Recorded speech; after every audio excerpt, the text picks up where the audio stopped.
Hay otra información interesante sobre la que vamos a ampliar en algunos minutos con nuestro invitado. Fíjense que el presidente de la República, Hugo Chávez, el viernes de la semana pasada en Cadena Nacional de Radio y Televisión, informó o adelantó que la cifra de inflación en junio es de 1.4% y que el acumulado en lo que va de año es de 7.5%.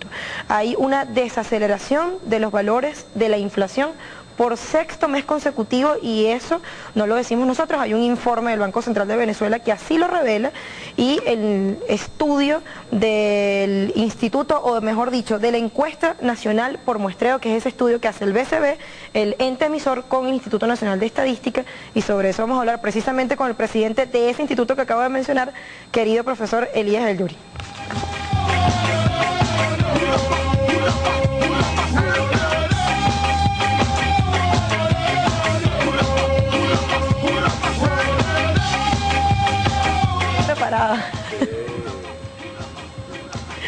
Vino preparado el profesor Elías El Yuri, presidente del Instituto Nacional de Estadística.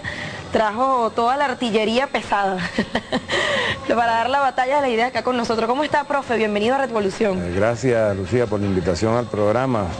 Bueno, por supuesto que estos programas uno siempre viene preparado con láminas. Pero hoy vino más preparado de lo normal. No, más o menos.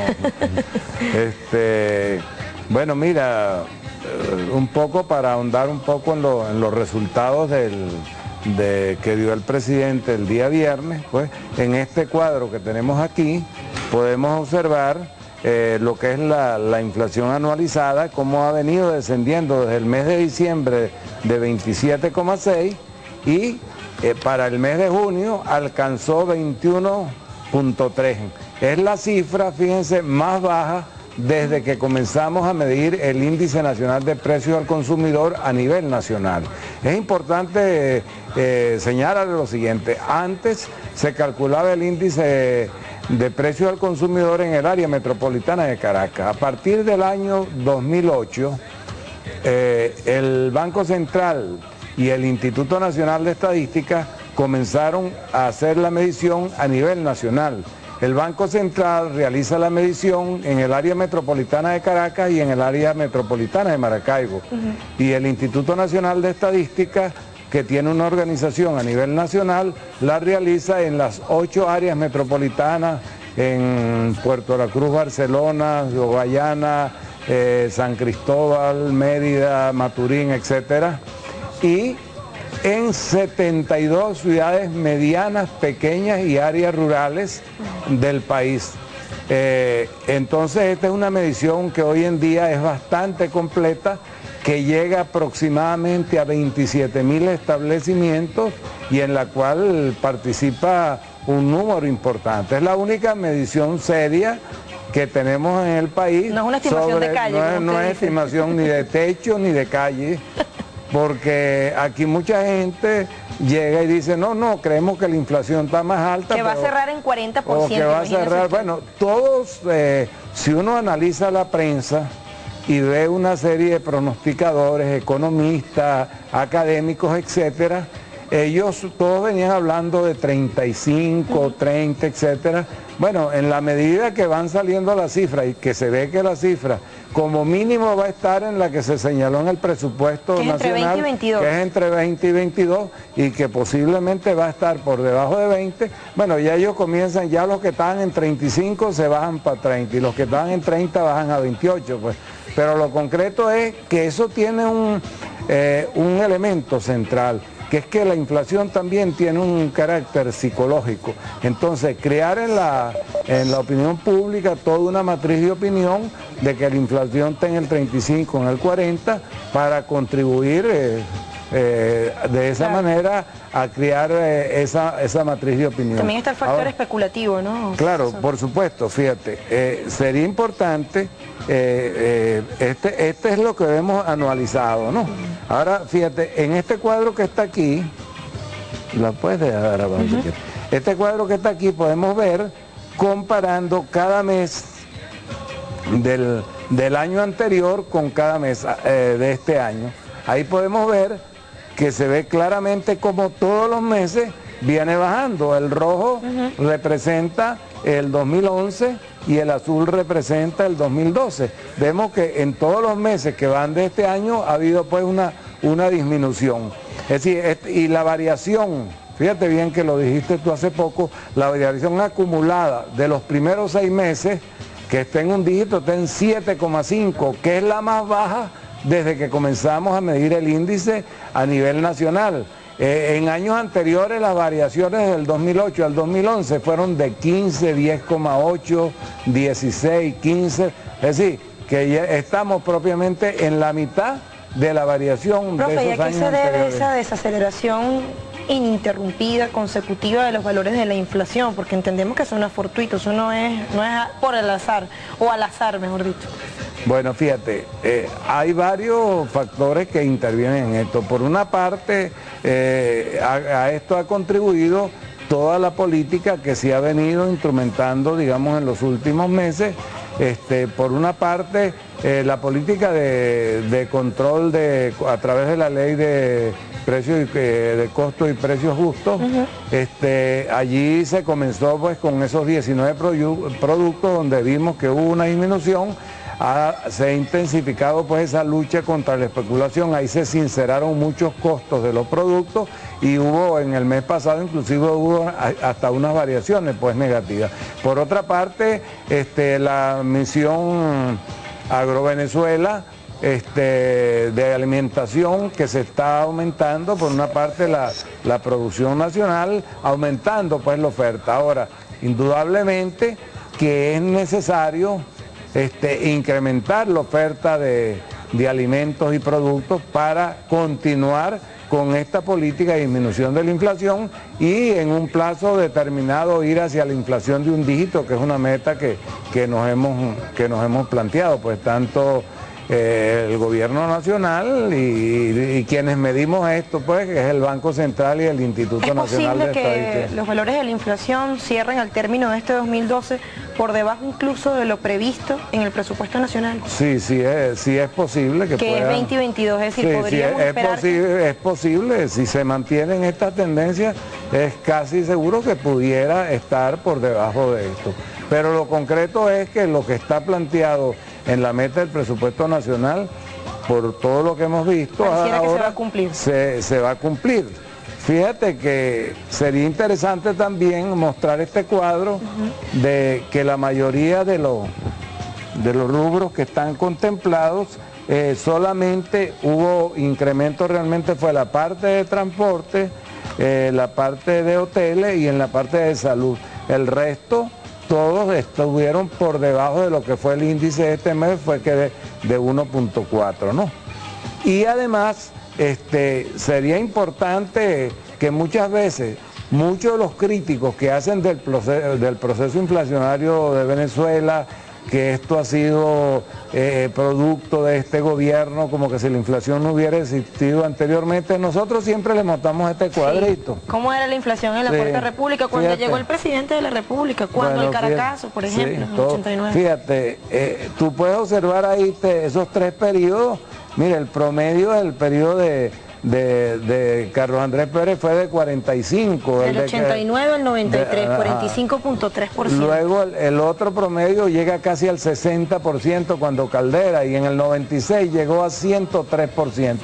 Cuando llegó Chávez, la inflación comenzó a bajar, inclusive llegó a 12% en el año 2001. Luego que vino el sabotaje petrolero, donde el país perdió 20.000 millones de dólares y donde la inflación, por supuesto, se incrementó de nuevo hasta 30. Aunque algunos quieren que lo olvidemos.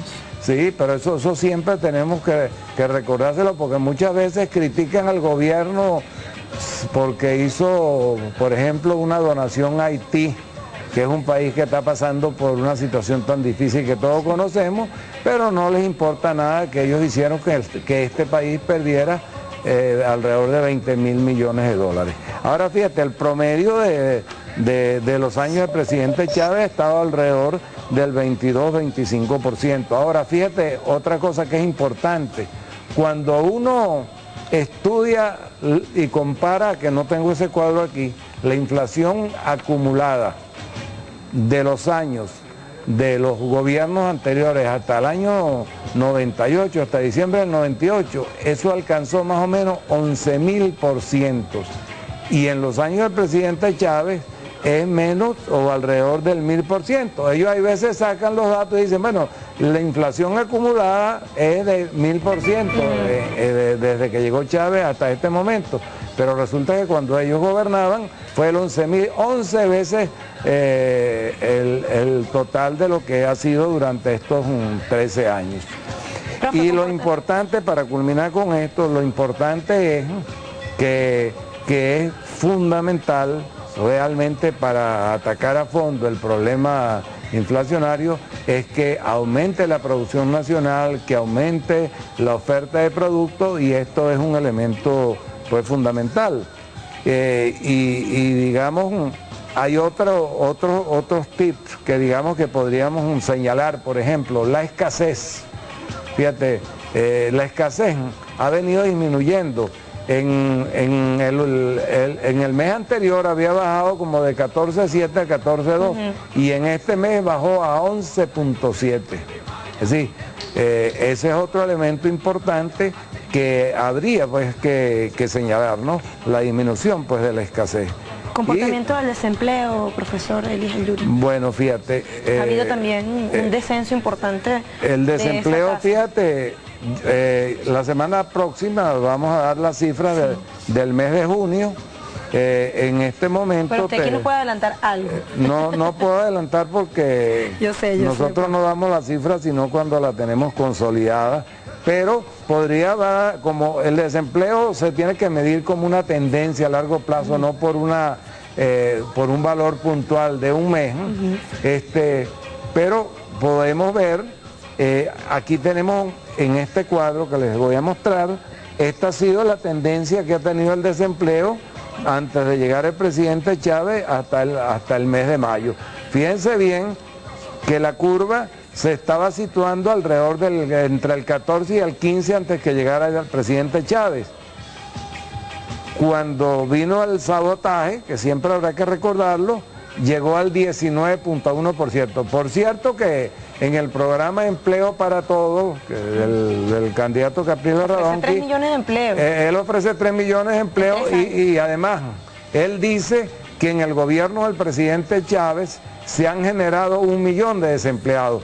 Y bueno, yo le quiero recordar que el único millón de desempleados, el único millón de desempleados que se generaron en el gobierno del presidente Chávez fue precisamente cuando el sabotaje, que los desempleados pasaron a 2,5 millones, pero luego vino un descenso que podemos observar allí y vemos que la última medición da 7, del mes de mayo es de 7.9, es decir que es bien importante ver cómo ha venido bajando el desempleo durante todo este tiempo. Y bueno, y yo pienso que esa propuesta de Capriles Radón, que digo que es una propuesta demagógica, porque alguien que sus fundamentos son el capitalismo y una política neoliberal, ahí estamos viendo lo que está pasando en Estados Unidos. En primer lugar, en Estados Unidos se generaron... progresista, profesor. Fíjate, en Estados Unidos, Lucía, se generaron 15 millones de desempleados y la economía norteamericana tiene 4 trimestres creciendo y sin embargo no han podido absorber todos esos desempleados y vemos el problema de lo que está pasando en Europa. Que tenemos ahí un video, profe, qué bueno que lo nombra. Vamos a colocar el video para ver cómo está la situación en Europa y luego seguimos con la entrevista. Y mientras la prima de riesgo española alcanzó los 539 puntos, un récord absoluto en su historia. Los expertos vinculan este hecho con la inestabilidad de la banca española y la nacionalización de Bankia. El jefe del Banco Central de España dimitió de su cargo en medio de la crisis que atraviesa la economía nacional.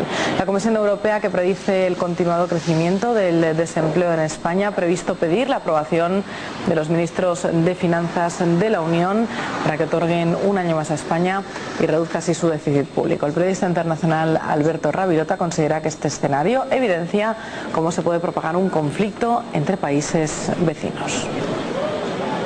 Es muy difícil pensar que un año más digamos, en el calendario para la reducción del déficit va a ser algo sustancial, porque la crisis en España es una crisis múltiple. Está el problema de los bancos españoles que está precipitándose. La situación de España está eclipsando la crisis en Grecia y está mostrando el contagio de la crisis financiera y la crisis de la deuda soberana en Europa. La solución de Bruselas de aumentar el impuesto al valor agregado, el IVA, es asfixiar aún más la economía española. Es decir, además, Bueno, mientras acá se crean las grandes misiones socialistas, Saber y Trabajo Venezuela, a Toda Vida Venezuela, En Amor Mayor, Hijos e Hijas de Venezuela, Saber y Trabajo Venezuela, sobre todo para atender a quienes están desempleados, y esta tasa, la del desempleo, disminuye de 8.4 a 7.9, el acumulado de la inflación en lo que va de año está en 7.5% y pareciera que lo que está pronosticado en el presupuesto nacional se va a cumplir. Esa es la situación en los países de Europa, que además se reúnen en cumbre, profe, para pedir salvamento a la banca, a los entes financieros, y acá se hacen cumbres para fomentar o consolidar la verdadera unión entre los pueblos. Así es. Fíjate que ya que hablabas de aquí hay una comparación internacional de algunos países, esa es una muestra. Fíjate allí, comparando 2011 con 2012, fíjate en el caso de España, que ya llega casi al 25%, cómo se está incrementando en Estados Unidos, todos esos países. Colombia tiene alrededor de 11%, Canadá 7,4, 7,3 y Venezuela que descendió aquí, pues. Pero ahí vemos, si nosotros examinamos... Fíjense, en España el desempleo en 24.4. Wow. Ahora fíjate, el problema más grave es que la situación que se está viviendo en todos estos países realmente es grave, porque el propio sistema pues capitalista lo que te hace generar pues desempleo, pues. Entonces por eso es que cuando te decía, y para salvarse y revitalizarse ataca a los más desposeídos. A los más desposeídos. Bueno, ahora no solo, fíjate bien, en el caso de Venezuela hemos disminuido el desempleo, sino que ha mejorado la calidad del empleo. En ese gráfico podemos ver que el empleo formal se ha ido incrementando desde un 46% hasta un 59% aproximadamente, eso es en promedio en esos meses. Y luego la informalidad ha venido bajando desde un 53% a un 41% aproximadamente. Ahora, ¿qué te digo con esto? Ha mejorado pues la calidad del empleo y la informalidad. Es importante, Lucía, tomar en cuenta lo siguiente. Aquí los sectores de la oposición tratan de hacer aparecer a los que trabajan en el sector informal como que si fuera, bueno, lo peor del mundo. Sí. Mira, el sector informal, primero que en Venezuela, el sector informal en la forma que está definido trabajan empresas que trabajan menores de 5 personas. Entonces hay una cantidad de empresas, hay 1.250.000 personas trabajando en esas empresas.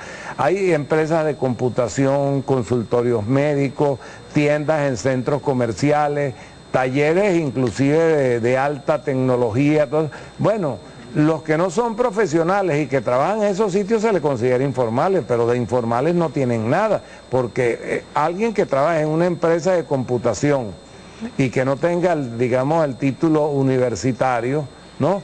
Esa empresa de computación es una empresa de tecnología, claro. Una empresa que paga impuestos sobre la renta, paga seguro social y donde los que trabajan allí van a tener derecho a su pensión de vejez.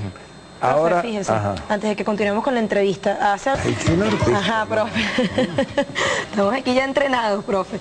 Mire, hay algo en lo que quisiéramos que repitiéramos o que quisiéramos abordar con usted, aun cuando sonemos quizás repetitivos, ¿no? Pero es que es una realidad y hay que decirlo. En lo que va de Revolución Bolivariana en estos 13 años, la inversión social asciende a más de 500.000 millones de dólares y eso es una cifra cuantiosa, importante, y ahí creo yo una buena comparación que se puede hacer con respecto a los gobiernos o a la desidia de esos gobiernos de la Cuarta República.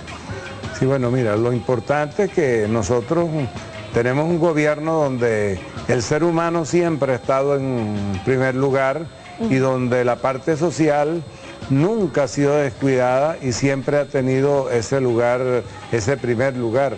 Y vemos cómo la inversión social se ha duplicado casi un 61% para los 13 años del gobierno del presidente Chávez en relación con el periodo anterior, que fue un 36%.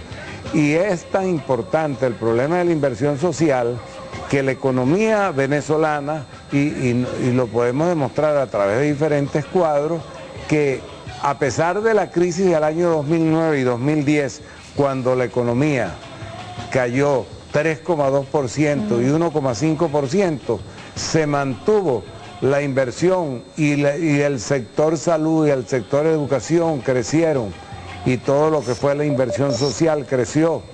Y, por ejemplo, podemos ver aquí, la pobreza se mantuvo, la pobreza medida por hogares alrededor del 7%, es decir, que no hubo incremento de la pobreza. No voy a poner la lámina del desempleo, que ya la vimos, pero vimos que el desempleo en esos años se mantuvo también en torno entre el 7 y el 8%. Y eso es producto de una política en la cual se ha puesto, como dije anteriormente, al ser humano en un primer lugar.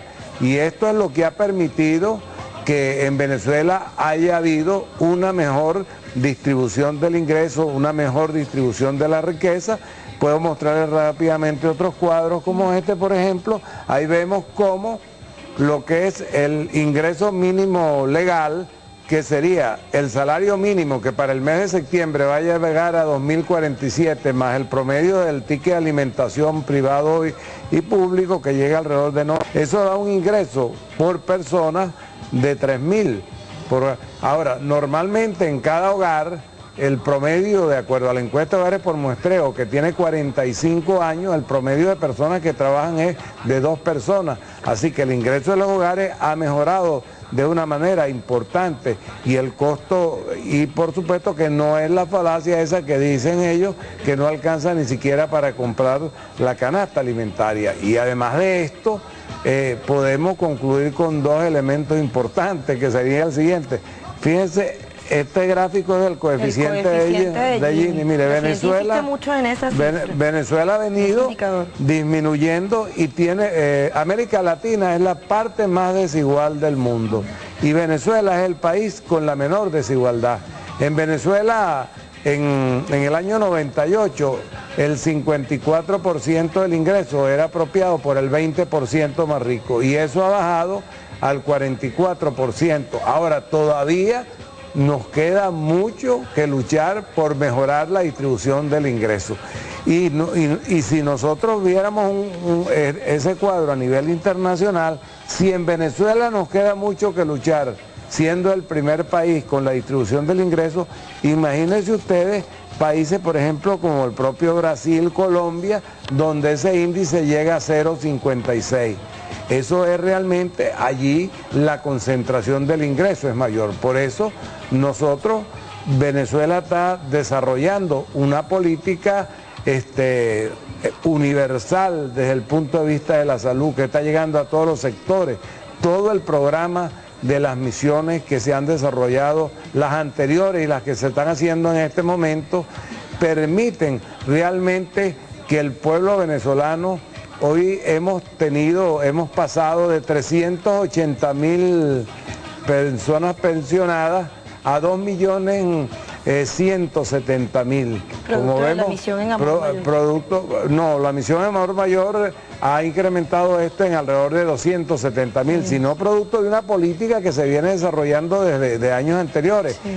Pero luego además política, ahora la incorporación es para todo el mundo. Para todo el mundo, por eso se acaba de modificar la ley del Seguro Social y los 3.500.000 personas, que son los que trabajan por cuenta propia, pueden cotizar en el Seguro Social con un 13% de sus ingresos y tienen derecho a la pensión de jubilación. Es decir, que hoy en día ya no se necesita trabajar en una empresa necesariamente y tenerla para poder optar a una pensión de vejez.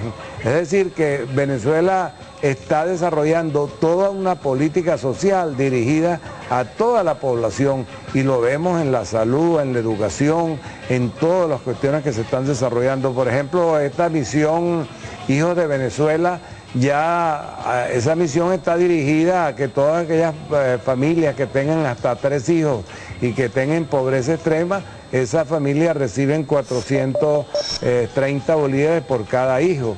Y las mujeres embarazadas también. Además una formación para que luego se incorporen al proceso. Correcto. Todo este proceso de cambio que se están dando, donde está siendo beneficiado de una manera bien importante toda la población venezolana. ¿Eso sería posible en un gobierno de derecha? Imposible, porque lo puedes tú estar viendo inclusive concretamente en Chile. Mira las luchas que están librando los estudiantes en Chile por una educación gratuita. A pesar de la salvaje represión. Con todo, se dio la manifestación más grande del tipo estudiantil que se dio la semana pasada. Y es que fíjate, no es suficiente que de repente la pobreza esté baja, porque un país puede tener la pobreza en un 7, un 8%, pero es muy desigual y además no se tiene una política social en la cual la salud, la educación y todo esto para la mayoría de la población se en forma gratuita. ¿Y ahora eso se va a mantener en Venezuela? Por supuesto que esa es una política central del gobierno y hay la garantía que se va a mantener esa política de inclusión social masiva que se ha desarrollado y que llega a la mayoría de la población venezolana. Profe, usted hablaba hace algún ratito del plan demagógico que ha presentado el candidato de la autodenominada Mesa de la Unidad Democrática, Enrique Capriles. Yo quisiera reponer parte de las declaraciones que sobre este tema ha dicho, las ofertas que ha hecho a la población en sus actividades proselitistas. Adelante con el video. Aprovecho. ¿Continuaría entonces usted de ser presidente con la ley de costos y precios justos? La ley de costos y precios. Aymara, mira, bueno, ese traje, ese vestido que tú tienes puesto, ¿a quién no le gustaría, Aymara, que tú vayas y ese vestido lo pagues que cueste mucho menos de lo que te costó? Todos queremos pagar productos a bajo precio. El tema es la economía. Para poder tener productos a bajo precio, ¿cuál es la economía que debemos tener? Una economía que pone obstáculos, que pone alcabalas, que le pone a la botella el tapón y llega un momento que está la turbulencia, se lleva el tapón, o que nosotros tengamos muchos productos, mucha gente produciendo, mucha oferta para que esa oferta permita que la demanda sea satisfecha y que consigamos productos valga la redundancia, la producción, lo que necesitamos a bajo precio. De eso se trata ese modelo. Eso es demagogia pura. ¿Entendemos? Eso es demagogia pura para agarrar y decirle a nuestro pueblo, mire, nosotros, el gobierno se preocupa de que los precios estén bajos. Mire, yo quiero precios bajos, pero precio bajo producto de que hay muchas empresas compitiendo, que hay mucha oferta, que todos están produciendo, que hay mucho empleo. De eso se trata. Una respuesta... Bueno, ¿qué responde el profesor Elías El Yuri? Bueno, mira, él hablaba de que iba a generar 3 millones de empleos, ¿no? Bueno, el gobierno del presidente Chávez, desde que llegó en el año 99, la población económicamente activa ha crecido en alrededor de 3.300.000 personas y toda esa gente ha sido incorporada al mercado de trabajo. Pero no solo esos 3.300.000, sino que de los que estaban desempleados, 412.000 fueron incorporados. Es decir, que más de 3.770.000 personas han sido incorporados, independientemente de que ellos dicen que se perdió 1 millón de empleos. Es decir, que es totalmente lo contrario. Ahora, y él ataca la ley de costos y precios justos. Usted más bien decía que había sido un instrumento legal realmente efectivo para combatir esa especulación que forma parte o que sin duda alguna tiene incidencia directa sobre los valores de la inflación. Bueno, es que la ley de costos y precios justos está orientada a sincerar los costos, no está orientada tampoco a hacer quebrar a los productores ni a los empresarios por el estilo. Lo que se quiere es sincerar los costos y pasó con los 19 productos con los cuales se trabajó, pues. Con esos 19 productos vimos cómo inmediatamente se reflejó en el índice de precios al consumidor cuando bajaron, inclusive hubo productos que llegaron a disminuir por debajo del 0%, llegaron al menos 3%. Profe, ahora, usted decía que dentro de poco anuncian las cifras. ¿Cuándo es ese encuentro con los medios? ¿Cuándo es ese anuncio formal? Y el anuncio además del estudio completo del 14º Censo Nacional de Población y Vivienda. Bueno, primero la semana que viene daremos la cifra del desempleo del mes de junio, ¿no?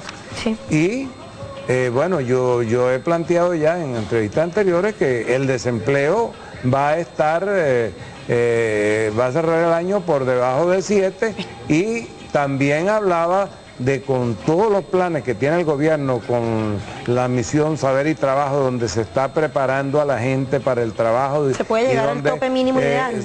Estamos para el plan 2013-2019 llegar a un empleo pleno que sería alrededor de un 4%.